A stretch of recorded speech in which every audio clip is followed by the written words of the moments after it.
అసాంఘిక కార్యక్రమాలకు పాల్పడితే కఠిన చర్యలు తీసుకుంటామని శ్రీనివాసరావు హెచ్చరించారు. నెల్లూరు జిల్లా బుచ్చిమంగలి కట్ట ప్రాంతంలో 50 మంది పోలీస్ సిబ్బందిచే కార్డన్ సర్చ్ నిర్వహించారు. ప్రతి ఇంటికి వెళ్లి సిబ్బందితో జల్లెడ పెట్టారు. ఎలాంటి పత్రాలు లేని 20 వాహనాలను సీజ్ చేశారు.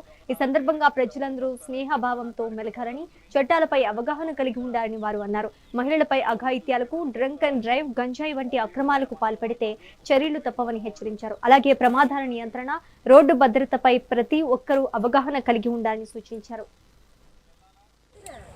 హెల్మెట్ కొనుక్కోవాలా, పోలీస్ స్టేషన్ చూపించాలా, నీ బండికి ముందు లైటింగ్ అవి కూడా లేవు, అవన్నీ కూడా తయారు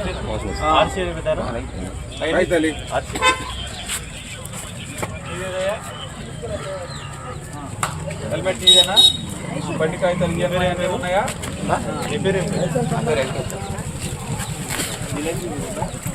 ఇప్పుడు మీరు మంగళసూత్రాలు ఇవన్నీ బంగారు వస్తువులు ఉన్నాయి కాబట్టి వాటిని కూడా ఏం చేస్తారు, లాక్కుని పారిపోతారు. కాబట్టి ఈ ఎండాకాలంలో ఆరు బయట పడుకునేటప్పుడు అప్రమత్తంగా ఉండాలి. ఎటువంటి పరిస్థితుల్లో కూడా మీ యొక్క తాళాలు కానీ లేదా బలమైన వస్తువులను కానీ ఆదమరిచి రోడ్డు మీద ఆరు బయట పరిపరించకూడదు. అందువల్ల మీరందరూ ఈ ఎండాకాలం దొంగతనాలు జరగకుండాలంటే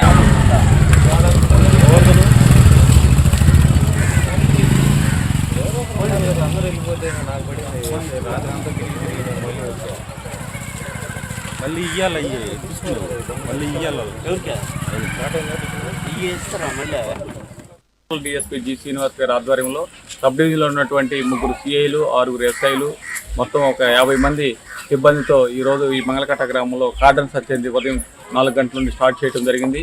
అసలు ఈ కార్డన్ సర్చ్ ఎందుకు నిర్వర్తించాలని అంటే, ఈ గ్రామంలో ఎవరైనా ఈ ప్రాంతంలో కొత్త వ్యక్తులకి నిర్ణయం ఉంటున్నారని, అదేవిధంగా గంజా అమ్మాయినటువంటి చట్ట వ్యతిరేక కార్యక్రమాలకు సంబంధించిన నిరాలుగా ఎక్కడైనా ఉన్నాయనే ఉద్దేశంతో చెక్ చేయడం జరిగింది. ఈ ప్రాంతాన్ని క్షుణ్ణంగా పరిశీలించి ప్రతి ఇంటిని చెక్ చేసి ఈ యొక్క గంజా కానీ మహమ్మారి ఎక్కడైనా ఉందా, అదేవిధంగా కొత్త వ్యక్తులు ఎవరైనా చెక్ చేయడం జరిగింది. దీనిలో భాగంగా కొత్త వ్యక్తులు అయితే ఎవరైతే మాకు ఇక్కడ కనిపించలేదు, కానీ ఈ యొక్క వాహనాలు అయితే ఒక 200 ఈ యొక్క మంగళకట్ట గ్రామంలో ఉన్నాయి. వాటిలన్నింటిని కూడా తీసుకొచ్చేసి వెరిఫై చేయడం జరిగింది, ఆడిట్ చేయడం జరిగింది.